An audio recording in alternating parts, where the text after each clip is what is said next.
The year is 2008. To put that in perspective, people who were born that year are now around 15 years old, so let that sink in and drink its dirty tap water. It was the year a book called Gamer Girl was released to the general public. This would subsequently change history forever, and now we have Sniper Wolf. What would you guys take out if you had a time machine? I know there's a lot of tragic historic events to prevent, but I would prevent the publishing of this book. I have been meaning to do this video literally since I saw it on Tumblr, so that alone should tell you how long this has been in the brain. But to put it in perspective, people born in that year are now 10 years old. People born in that year are now leaving hate comments on my TikTok. Since that time, I have kept rereading this book to re-jog my memory in the hopes that this time I'm gonna make the video. So I have read this book probably like 5-6 times now. So when I tell you that I'm the expert on the 2008 book Gamer Girl by Marie Mancusi, you better believe me. I mean, it's not that hard to do. I don't feel like there was anyone else who really read this book that diligently. But first, hi, my name is Kenna and welcome back to another episode of Me Talking, Streamer Reacts Edition. Special shout out to my Kens. Kens are what I call my subscribers, and we are gamer girls. I couldn't really think of one for this video. Before we get started, I do want to make the disclaimer, I'm not the target audience of this book. I mean, I might have been when this book came out, but I have long since aged past that. I'm now at the age where the only books I can read are either literary nonfiction or the most rancid, horrendous, depraved, dark romantasy books known to man. And if you were, I don't know, a teenager in 2008 and you read this book and you got comfort out of it, I'm not trying to take that away from you. It's a fine book. It's a book, but I do need to make this video. You don't understand. I've read this book 5 times. If I don't do this video, what does that mean? I read Gamer Girl 5 times for my own enjoyment. So let's get into it. I took the cover off of this book because it was so embarrassing to read on public transport. But then I opened the book and what is this? I took the cover off to escape embarrassment. And now, every time a chapter starts, I gotta whip through that first page before anyone looks over and sees the main character going, or...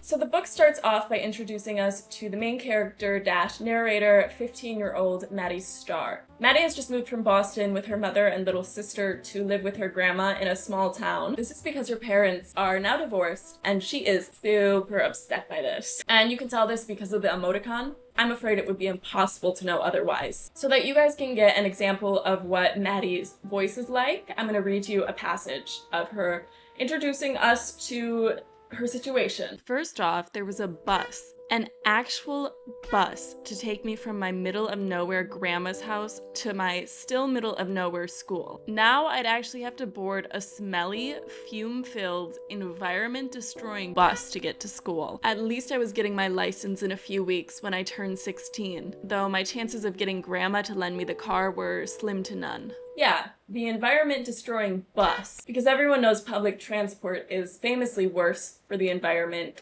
than a car. Because this is Maddie's first day at her new school, she spends a lot of time deliberating on what outfit she should wear. So I donned a short plaid skirt paired with Doc Marten boots and a zip-up hoodie over my Puka the Goblin Cat baby doll tee. It said gothy, but approachable. You look like a dead prostitute. Grandma! So yeah, her grandma is not having the outfit and makes her change into a unicorn sweater and mom jeans. The grandma is so determined to get this girl to wear that outfit that she walks her into the school so she can't even change in the bathroom. As soon as Maddie and the grandma enter the school, the kids immediately start jeering and pointing and laughing. That brings me back to the good old days of American public school, where we all just sat around waiting for someone to do something slightly strange so we could all pounce on them. This entire scene where the grandma walks Maddie into the school, it just gives me the impression that the grandma is just taking the piss. So immediately after entering the school, the grandma sniffs out the school's biggest bully and makes a beeline for him, hugs him,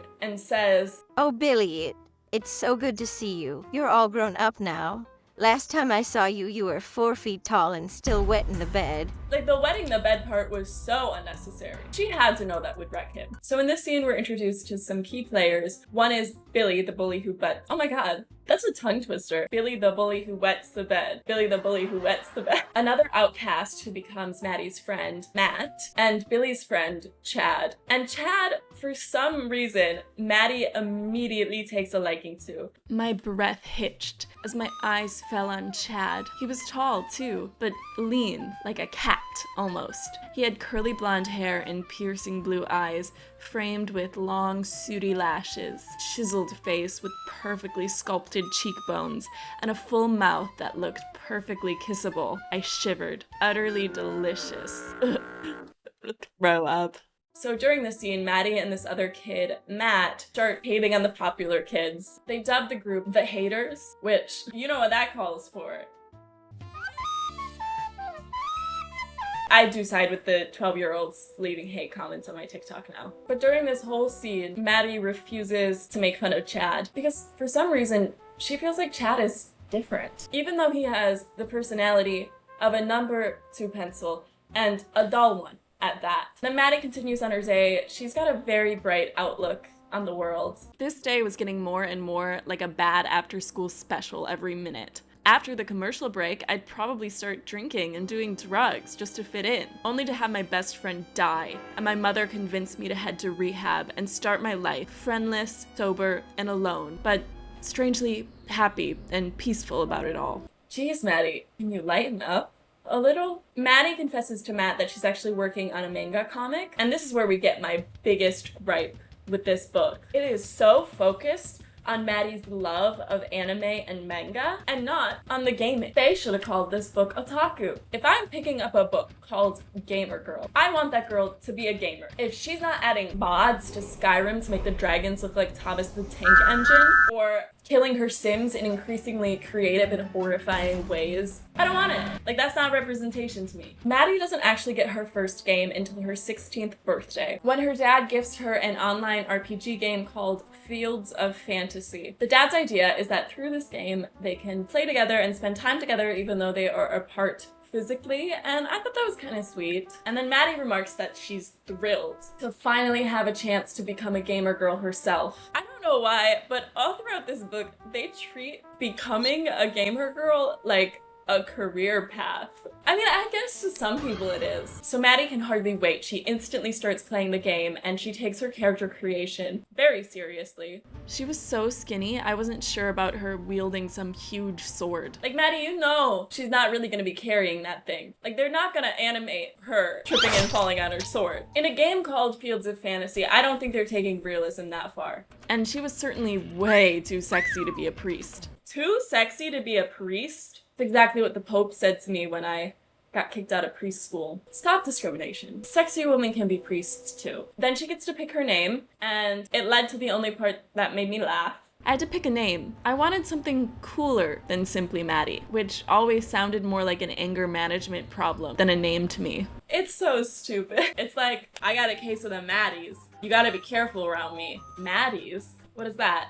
What a stupid question. It says it in the name of the questions. Maddie has a bad day at school, and so when she gets home to blow off some steam, she boots up Fields of Fantasy, and her dad instantly ditches her to hang out with some baddie, some elf baddie. And I'm not kidding about that. Her dad has an online girlfriend, and I want to know what her role was in the divorce. So she starts exploring the game on her own, but because she's only level 1, she gets stuck in this one particular area, and she's about to quit until a player named Sir Leo comes along and saves her. Game people were sure nicer than real life people. This is not a real gamer girl. This girl has never been called slurs by some rando in a lobby waiting for your game to start. So Sir Leo, seeing that Maddie is new, takes her under his wing and promises that she'll be a gamer girl in no time. What does that mean? Why does everybody keep treating it like they're training her? Now, before you go, oh no, Maddie, don't talk to strangers on the internet. Don't worry, Maddie's a smart girl, and she's got a surefire way to fend off any creeps online. You're not, like, old, are you? Pedophile? Stopped. Anyways, she dismisses that thought and continues to give Sir Leo personal information. Well, my mom used to be okay before the big D. The big D. There is no teenager in the world who is gonna hear the words big D and think of divorce. The next day, Maddie and her father actually get to play together for once. Her dad tries to preach to her the dangers of talking to strangers online. After he's fulfilled his parental quota, he goes to hang out with his online girlfriend, who he's never met in real life. But his speech does seem to have some impact on Maddie, who speculates who Sir Leo really is. He could be an ugly troll for all I knew. 50 pounds overweight with a zit-covered face. Maddie, that was not the moral you were supposed to take away from that. You were supposed to take away, don't trust people online because they might seek to harm you, not don't trust people online because they might be ugly. So Leo, well, it's weird to play with you so much and not know anything about you. I mean, I know you probably live on the East Coast, because we're in the same time zone, but besides that... Yeah, it is weird. I feel like I know you really, really well, and yet not at all. Yes, it's crazy. At least tell me where you live. I'm not supposed to say. Dad's rules, remember? Oh, right. Yeah, that makes sense. Your dad's smart. I mean, you never know. Not that I would do anything, obviously, but how would you know that? Sorry, I shouldn't have even asked. My bad. It's just, well, I think you're really cool. And I know you probably still live 1,000 miles away and would never want to anyway, but I just can't help thinking how awesome it'd be to meet you in real life. I know this is supposed to be very unsubtle foreshadowing that Sir Leo is gonna wind up being someone in her life, but imagine it wasn't, because this whole conversation is so concerning. Sir Leo is speculating on where she lives based on her time zone, and then begging her to reveal her location, even though she is clearly uncomfortable with that. Like, this very well could have gone into mystery, horror, thriller territory. The next day, Maddie stays late after school for detention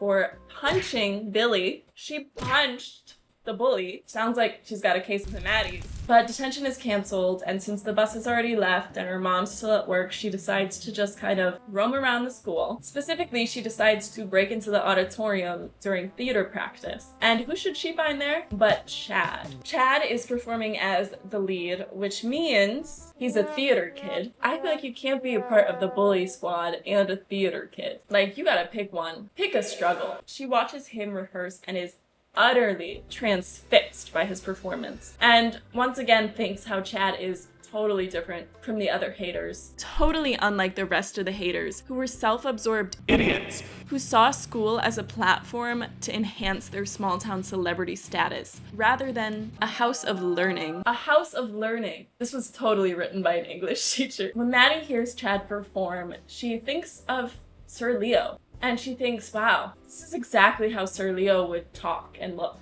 and act. I mean, there's foreshadowing, right? And then there's 5 o'clock shadowing. This is concealing nothing. They might as well have put a glowing neon sign in front of Chad that said, "This is Sir Leo." But honestly, Maddie still wouldn't have realized it. As she's sitting in the auditorium, she gets sniffed out by the haters. They randomly come there, which I think maybe they were coming to like watch Chad support. I think that's kind of sweet. She manages to escape to the library. There, she meets a fellow manga lover. After meeting this fellow manga lover, she decides to start a manga club. She approaches the English teacher with this idea, and she says, verbatim, I mean, this place is pretty aber-zombie. I'm not sure we've got a lot of closet cosplayers waiting to embrace their inner Inuyasha. Miss Riley laughed appreciatively. I'm sorry, did that make sense to you, Mrs. Riley? Maddie shows Miss Riley the manga book she's been working on, which is inspired by Fields of Fantasy. It's about a girl who gets sucked into her video game and becomes her character, which is, of course, the inspiration for the cover here. Way more interesting book, quite frankly. I would rather be reading that, as long as it wasn't written by Maddie, though. Maddie shares with Miss Riley some of her pages, and Miss Riley instantly identifies it as being from Fields of Fantasy, which does throw in the question of plagiarism. If Maddie is essentially taking the exact same character designs, then she's basically kind of copying their art. Okay, so I realize I neglected to give a recap on chapter 7,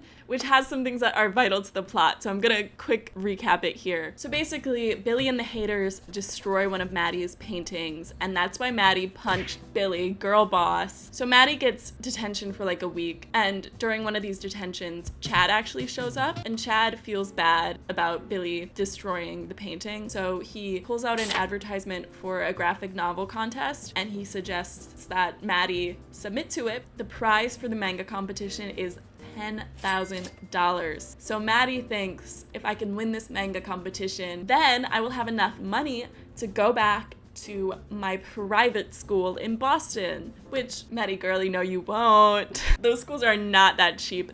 Later that night, Maddie starts playing the game again, and Sir Leo rants to her about his life. My friends just think they're so cool, you know? And I think they get off on ruining people's lives. A certain Billy Henderson and the haters came to mind. They could not make this more obvious if they tried. Well, they could. They could put the glowing neon sign, but that's about it. Then, Sir Leo confesses that he has a crush on Maddie, even though they've only been playing this game together for like a week. I just think this poor kid has so few people who listen to him in his life that he falls instantly for the one person who gives him an ounce of attention. It's lucky it's Maddie, because otherwise we would have a problem. Leo, I can't take it. I wish you lived in Farmingdale. I'd totally ask you out. Leo, you can't just drop your location like that. Do none of these kids know the basics of internet safety? I mean, I guess this was 2008. This was kind of uncharted territories. The guy only went to the zoo 2 years ago. Farmingdale happens to be the same town that Maddie is in, and Maddie wonders, who could it be? But she still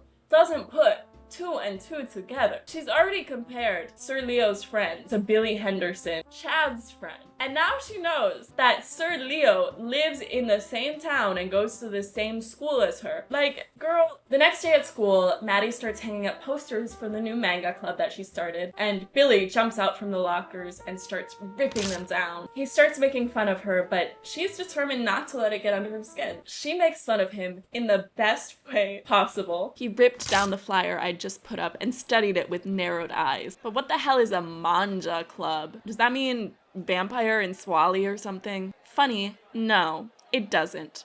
But I wouldn't expect your pea-brain to know any Japanese, so don't feel too bad. I was impressing myself with my witty comebacks. Who knew I had it in me? Don't fuck with me! I have the power of God and anime on my side! Wait, Also, the fact that Billy knows vampire in swally, that's such a niche thing. I bet you he's also probably a closet nerd who's posing to fit in. I want a Billy backstory. I want to go all the way back to him wetting the bed. Manga Club is underway and a lot of people show up, but then someone no one expects to arrives. Chad. These kids start dogpiling on Chad. Like, full on bullying this guy for no reason. We've never seen him in the narrative partake in bullying, so it's not even like they have a vengeance against him because he was mean to them. The only thing he's done is be friends with Billy. But like, here he is trying to make an effort to be friends with you guys. And they start shitting on him so hard. They're supposed to be the ones we root for. They're the bullies here. Intruder alert. Intruder alert. We have been spotted. I repeat, Operation Manga has been infiltrated by the stuck-up syndicate. We may need backup, people. They're armed with hair gel, and I don't think they're afraid to use it. Stupid brainless sheep, David muttered. He stuck up his middle finger at Chad. Go home and listen to your Justin Timberlake CD, he yelled. The club collapsed into giggles, and then went back into their cosplay convention discussion. I don't say this lightly. If this happened in real life, I think those kids would deserve to get bullied. Maddie comes home, opens up the game, and then starts talking to Sir Leo. Sir Leo talks about how he tried to join the manga club today, but it didn't work out. How can Maddie be so stupid? Maddie, there is one school in your small town, and you just started the manga club. And there is only one student who tried to join the manga club who it didn't work out for. You still don't know. You still don't know. Afterwards, Maddie starts to talk to this girl that she met in the manga club who goes by Black Raven. She decides to get her the nickname Blackie. I think that tells you all you need to know about the diversity in this small town. Her, Raven, and Matt go to the diner after school, and at the diner they see Chad sitting by himself, and they decide to invite him over. Here we find out that Chad doesn't really like his friends. He's only sticking with them because they've known each other since kindergarten. But he's different. He reads comic books, so he's a good guy. Then Matt leaves because he's got a hot internet date. And oh my god, the word internet date stresses Maddie out. No one except Sir Leo and her have hot internet dates, except her dad, and that's what caused the divorce. And she begins to piece it together. Matt is Sir Leo. Nope, Matt's gay. Has it escaped your attention that I like boys? No offense, you're a cool girl, but you're still a girl. It'd never work out. Oh, but the person I met online, Eduardo. Beautiful, olive-skinned Cuban who lives in Miami. I'm totally smitten. This proves what I already knew, which is that Maddie does not care about learning anything about anybody else. I imagine Matt has probably told her this several times, but each time it is just slips right out of her brain. Her brain is glazed and smooth like a marble. Also, Matt is definitely getting catfished. Someone please teach these kids internet safety, or else Matt is gonna end up missing in Miami. Anyways, Matt figures out it's Chad, because anyone who's not Maddie can see that Sir Leo was Chad Murray. Chad Murray was Sir Leo. I'd been playing Fields of Fantasy this entire time with Chad Murray, talking, sharing, laughing with Chad Murray. Chad Murray of the hater. Chad Murray, the guy I'd had the biggest crush on since day one. Chad Murray was Sir Leo? Sir Leo was Chad Murray. Murray was Leo. Chad Leo was Sir Murray. Maddie rushes home to confess to Sir Leo who she really is. But when she does, he does not take the news well. OMG, you're freak girl. Lolololo, no way. That's too effing funny. Sayonara, freak girl. Okay, so not only is this extremely out of character for Chad to say, there's only one person who calls her freak girl, and it's Billy. So obviously it's Billy. But I would like to point out something. He said sayonara. He was clearly really offended by her comment. At this rate, he's gonna learn Japanese before Maddie does. He's gonna become the manga author. Maddie remembers she left her sketchbook at school. But it's not just her sketchbook. It's her sketchbook with the drawings that she had for the manga she was going to submit to the competition. When she gets to school the next day, she finds all of her sketches have been destroyed and drawn on by Billy and the haters. She goes home early, very emotionally distraught by this, and her mom comes and has a heart-to-heart with her in what could be a sweet moment, but her mom takes it upon herself to reveal the true reason of her and her dad's divorce, which is that her dad was just too immature. When your daughter is emotionally distressed because something she put so much time and care and effort into has been destroyed by people at her school, I don't think that's the time to be like, you know why I got divorced, your dad? He was immature. His brain never developed. You take after him a lot. After some coaxing from her mom, Maddie decides to go to the manga competition and explain her situation to them. I don't know what she's expecting them to do. Like, they're not gonna be like, yeah, we'll extend the deadline for you. Also, it's such a weird competition because you have to go in person and submit it, but when she gets to the competition, she finds all her friends there, and they've all taken it upon themselves to redraw the panels that Billy and the haters destroyed. And it was actually Chad who rallied them all together to do this for her. He also gets to explain that Billy hacked into his account and that he really is interested in her. Somehow, the manga wins the competition, and I can't imagine how. I mean, it's a sweet sentiment, but all I can imagine is a bunch of poorly drawn panels smushed together. Actually, it was probably for the better, because they probably destroyed the art so much that it was no longer recognizable as a trademarked property. She ends the story by saying, no longer freak girl, not even gamer girl, just Maddie Star. And right now, that was enough. I don't think that's enough. Maddie has had no character development, and also she's the worst. Alright everybody, that is Gamer Girl. I hope you enjoyed that, and I hope you feel like a true gamer girl now. If you've made it this far and you haven't yet, please consider subscribing to join the Kens. Kens, I will see you in the next video. Now, if you excuse me, I have a hot internet date with an ugly troll. And I mean that literally. Character is an ugly troll. And I'm kinda into it. Alright, bye.